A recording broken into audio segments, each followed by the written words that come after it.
नमस्कार दोस्तों, मैं अखिलेश यादव प्लेटिनम क्लास में आपका एक बार फिर से स्वागत करता हूं। दोस्तों, नदी तंत्रों में हमने गंगा नदी तंत्र, सिंधु नदी तंत्र अच्छे से कवर कर लिया है और जो तीसरा सबसे महत्वपूर्ण जो नदी तंत्र है वो ब्रह्मपुत्र नदी तंत्र है। यानी अगर आप ये तीनों पार्ट कवर कर लेते हैं निश्चित तौर से इस तीनों में से अगर कोई क्वेश्चन आता है तो आप एग्ज़ाम हॉल में बहुत कॉन्फिडेंस फील करेंगे। ठीक है, तो ब्रह्मपुत्र नदी में आज हम देखेंगे कि ये नदी कहाँ से निकलती है और किन किन देशों से बहते हुए ये कितनी लंबाई तय करती है।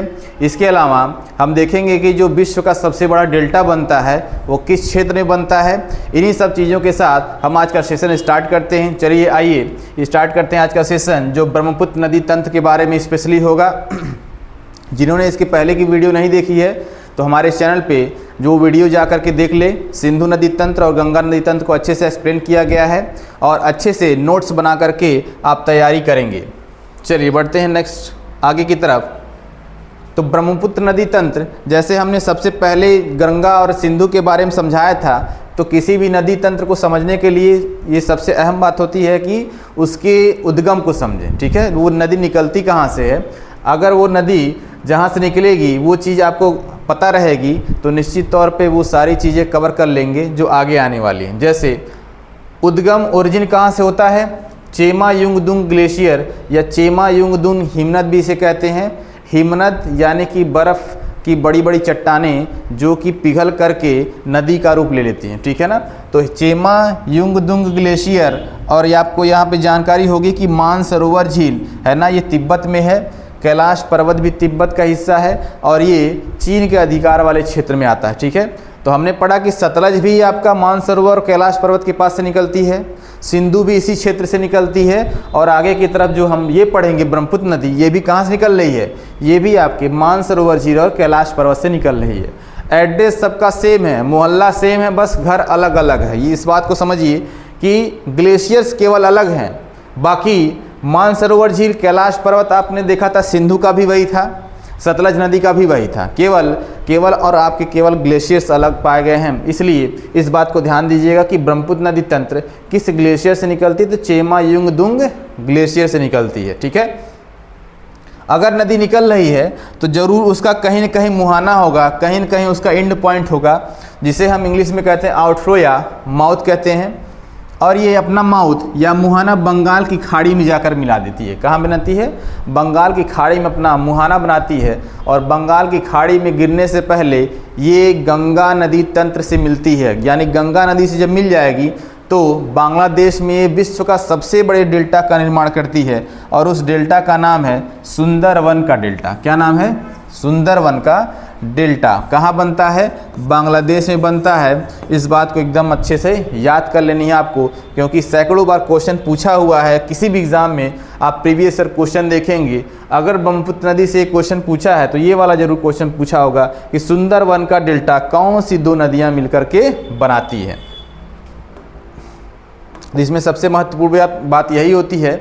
दूसरा है कि ये नदी, ब्रह्मपुत्र नदी जिसे कहते हैं, इसकी लंबाई कितनी है, इसकी लंबाई कितनी है, तो ये भारत से होकर बहने वाली सबसे लंबी और सबसे बड़ी नदी है। कौन सी है, ब्रह्मपुत्र नदी, जिसकी लंबाई है 2900 किलोमीटर। कितनी है, 2900 किलोमीटर, और भारत में केवल 916 किलोमीटर की दूरी तय करती है। कितनी, 916 किलोमीटर।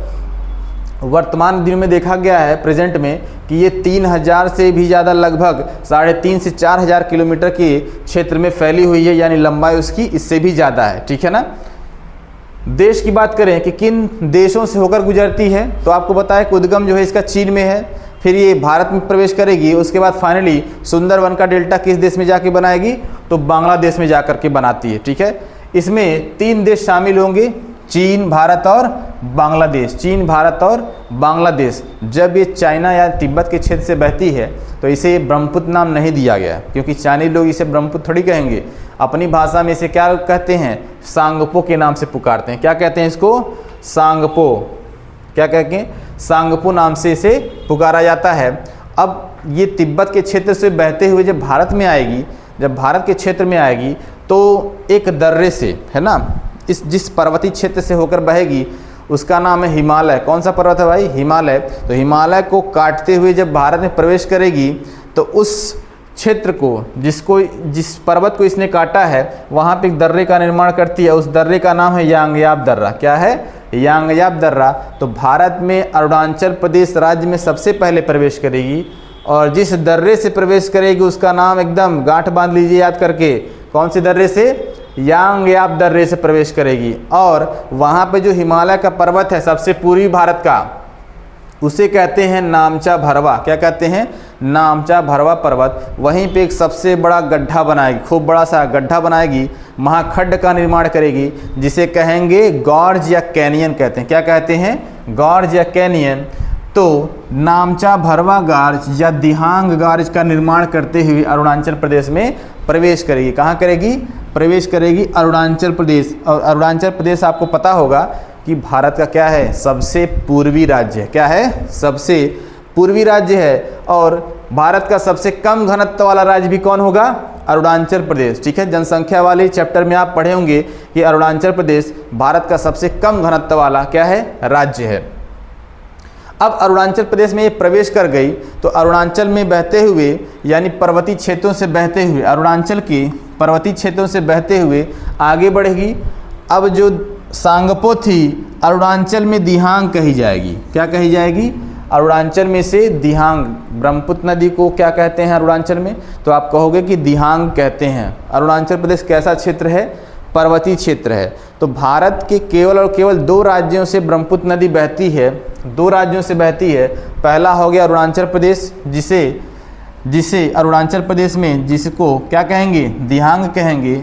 अब जब ये असम में अरुणाचल प्रदेश से आगे बढ़ते हुए किस राज्य में प्रवेश करेगी? असम में प्रवेश करेगी। और असम है एक मैदानी क्षेत्र। इस मैदानी क्षेत्र में यहाँ का सबसे प्रमुख, पूर्वोत्तर भारत का सबसे प्रमुख शहर जो असम में है उसका नाम है गुवाहाटी, है ना? क्या नाम है इसका? गुवाहाटी।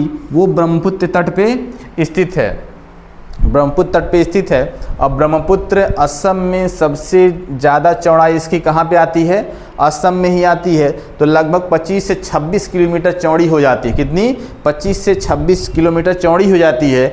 इसलिए बाढ़ बहुत भयंकर बाढ़ लाती है। इसलिए इसे हम क्या कहेंगे? ब्रह्मपुत्र को असम का शोक कहेंगे। क्या कहेंगे? इसे हम असम का शोक भी कहते हैं। असम का शोक, सौरो ऑफ असम कहते हैं, क्योंकि बहुत खतरनाक बाढ़ लाती है ना? अस्त व्यस्त कर लेती है। इसमें पानी की मात्रा बहुत भयंकर होती है, बहुत ज़्यादा पानी हो जाता है। इस वजह से ये भीषण बाढ़ का कारण बनती है। ठीक है, इस बात को याद रखना है। और जब आगे बढ़ेगी ये, है ना, जब ये आगे बढ़ेगी असम में, तो एक आइलैंड का निर्माण करती है, एक आइलैंड फॉर्म करती है जिसका नाम है माजुली द्वीप। क्या नाम है? माजुली आइलैंड। जो द्वीप बनेगा इस नदी के बीच में उसका नाम है माजुली आइलैंड। अब ये माजुली आइलैंड इसलिए खास बन जाता है क्योंकि विश्व का सबसे बड़ा नदी द्वीप है। क्या है? विश्व का सबसे बड़ा नदी द्वीप का निर्माण ब्रह्मपुत्र नदी कहती है, ब्रह्मपुत्र नदी करती है। अब इस माजुली द्वीप की एक खास बात है कि असम की गवर्नमेंट ने इसे क्या किया है? असम की गवर्नमेंट ने इसे नदी जिला घोषित कर दिया है। ठीक है ना? नदी जिला वाला द्वीप ये घोषित कर दिया है माजुली द्वीप को। इसलिए खास बन जाता है क्योंकि आपने बहुत सारा देखा होगा कि सागर या महासागर में ही आपके आइलैंड होते हैं, लेकिन ये जो माजुली आइलैंड है ये ब्रह्मपुत्र नदी के द्वारा बनाया गया आइलैंड है, इसलिए ये खास बन जाता है।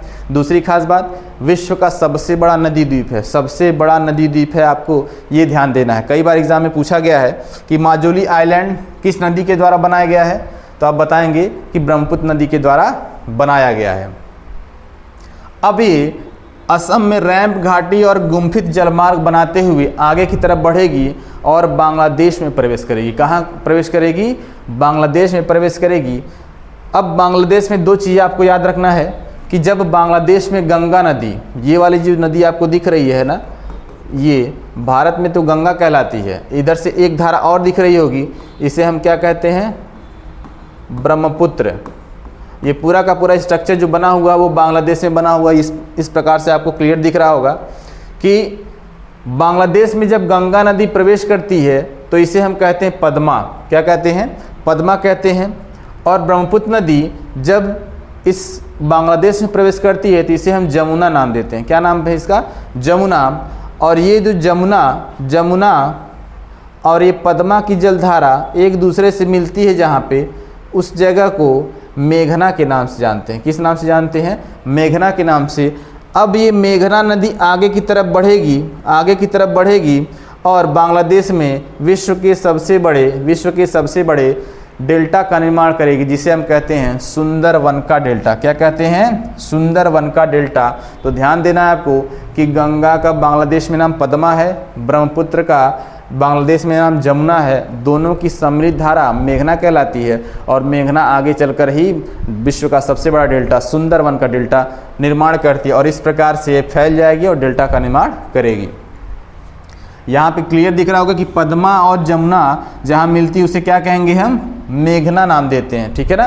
तो इन दोनों चीज़ों को आप ध्यान से देखेंगे और इसे याद कर लेना है। कई बार एग्जाम में पूछा है, बताइए गंगा का बांग्लादेश में नाम क्या है, ब्रह्मपुत्र का बांग्लादेश में नाम क्या है और दोनों जहाँ मिलते हैं उसका नाम क्या है। ठीक है, ये तीनों चीज़ें आप ध्यान रखेंगे और विश्व का सबसे बड़ा डेल्टा का जो निर्माण करती है उस बात को भी ध्यान देना है। ठीक है, आगे बढ़ेंगे कि ब्रह्मपुत्र की सहायक नदियाँ। तो हमने जो पढ़ा है कि गंगा की सहायक नदियाँ, सिंधु की सहायक नदियाँ, वैसे ही ब्रह्मपुत्र की सहायक नदियाँ हैं। क्यों? क्योंकि ये तीनों बड़े नदी तंत्र हैं और नदी तंत्र एक नदी से तो बनेगा नहीं, एक मुख्य नदी होगी और उसकी बहुत सारी ट्रिब्यूटरी यानी कि सहायक नदियाँ होंगी। ठीक है, तो आइए देखते हैं कि ब्रह्मपुत्र की कौन कौन सी महत्वपूर्ण सहायक नदियाँ हैं। एक आती है तिस्ता नदी।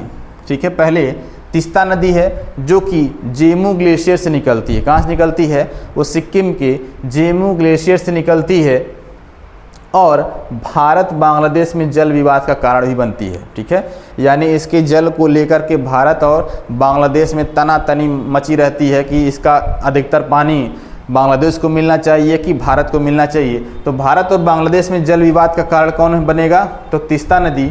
कहाँ से निकलती है? तो जेमू ग्लेशियर, याद रखिएगा, इम्पॉर्टेंट है।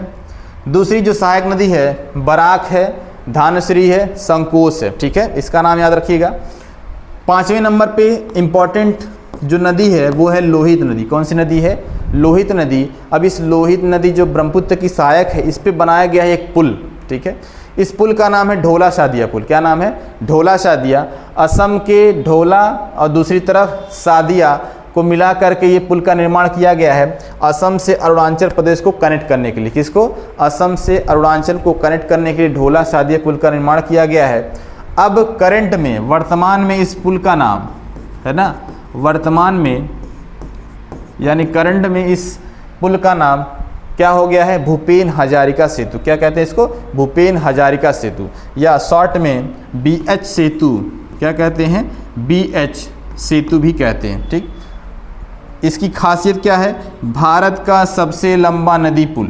भारत का सबसे लंबा नदी पुल होने का गौरव इसे प्राप्त है। क्यों?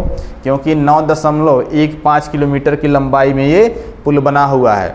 ठीक है ना, 9 किलोमीटर से, सपोज कीजिए कि आप नदी पे जा रहे हैं और 9 किलोमीटर से ज़्यादा की दूरी आपको उसी नदी पे बने पुल पे तय करना है, तो एक अचीवमेंट है ये।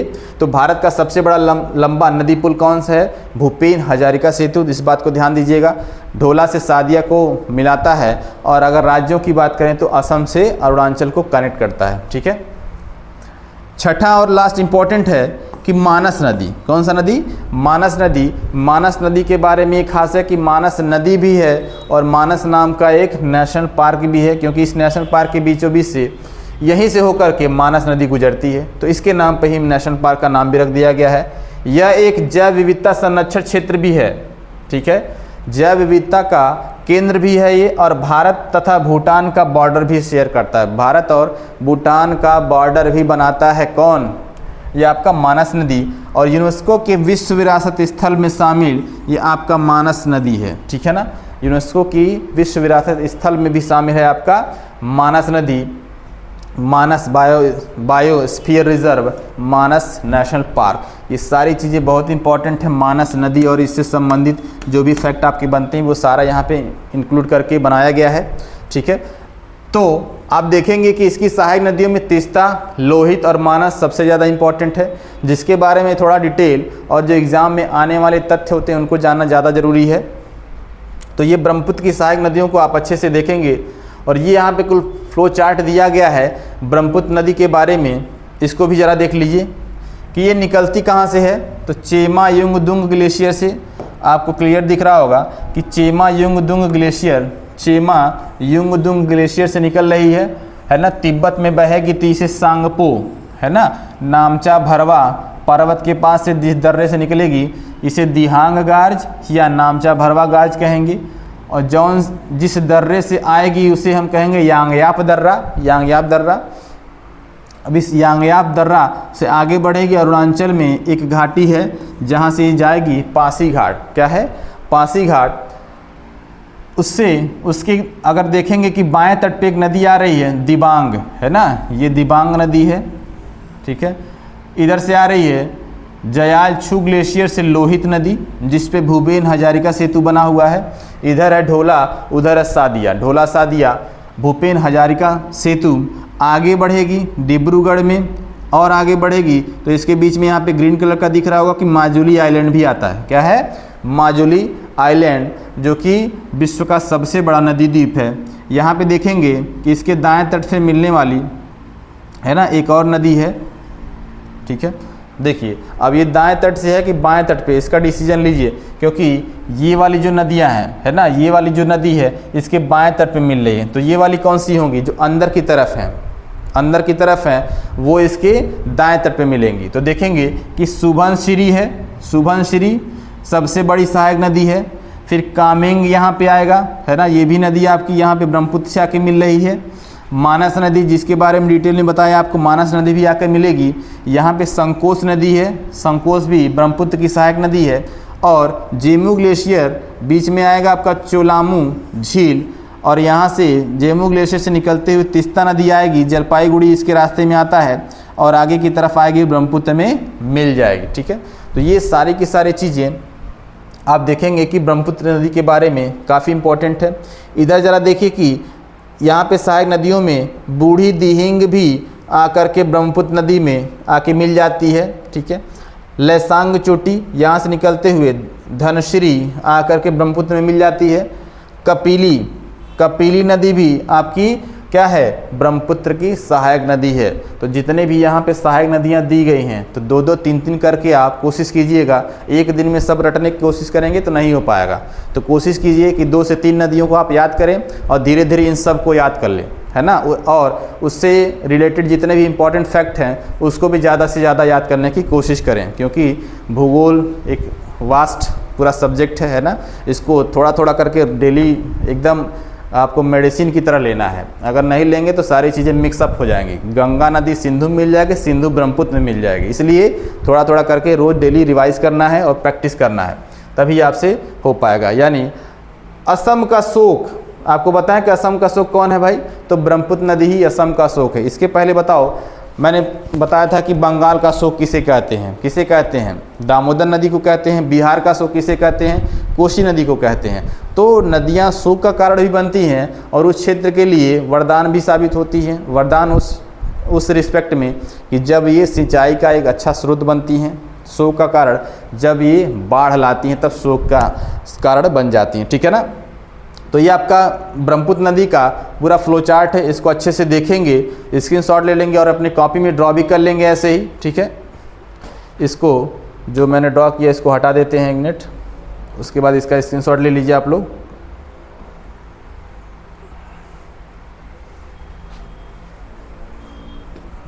इसका स्क्रीनशॉट ले लेंगे अभी। चलिए स्क्रीनशॉट ले लीजिए सब लोग।